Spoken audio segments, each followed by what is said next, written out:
রোজা তো প্রায় আজকে নিয়ে 4টা চলতেছে। বাগনারে এখনো তরমুজ খাওয়াই নাই, তো ভাবলাম বাগনা যেহেতু রোজা রাখে, বাগনার আজকে তরমুজ খাওয়া। ভাই এদিকে কই যাবা আজকে? কই যাবা? বাংলা কেটে যাবা? তরমুজ বাজার ব্যাগটা দেখাও। এই যে বাজারের ব্যাগ, আমরা এখন বাঙ্গরা বাজার যাইতেছি। বাগনা লাগে তরমুজ আনাম। এই যে আমরা বের হলাম বাড়ির থেকে। ও ভাই কিনা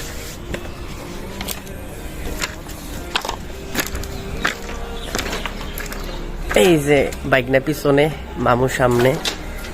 আমরা এখন যাইতেছি বাঙ্গরা বাজারে। রমজান মাস তো তরমুজ খেলে ভালো লাগবে, মূলত বাইকনারে তরমুজ খাওয়াবো আর কি, এই জন্যই যাচ্ছি। কি ঠিক নেই? ইফতারের আগে ভাগনা তামজিদ বলতেছে মামা তরমুজ খাবো। তো আপনারা তো প্রথম অবস্থায় দেখছেন ভাগনাকে নিয়ে বাজারে গেছি, বাঙ্গরা বাজারে। তো বাঙ্গরা বাজারে যাওয়ার পর ভাগনাকে বলতেছি মামা সবচেয়ে বড় একটা তরমুজ তুমি পছন্দ করো। পরে ভাগনা দোকানদার ভাইকে বলছে একটা তরমুজ দেখান। তো দোকানদার ভাই অবশ্য আমাকে চিনে। পরে বলতেছে ভাই ভালো একটা তরমুজ দেই।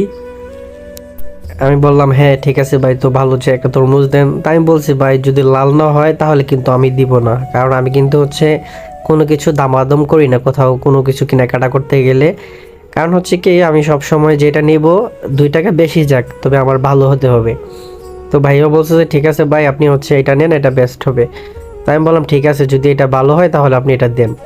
পরে উনি নিল, কাটার জন্য প্রিপারেশন নিল। তাই আমি বলছি যে ভাই যদি লাল না হয় তাহলে কিন্তু নিব না। বলছে ভাই গ্যারান্টি দিয়া ভালো ভালো লাগবে, খেতে অনেক মজা লাগবে। বললাম যে ঠিক আছে তাহলে দেন। তারপরে তো ভাই কাশি দিয়া কাটতেছে। তো আমরা তো সবাই অপেক্ষায় আছি।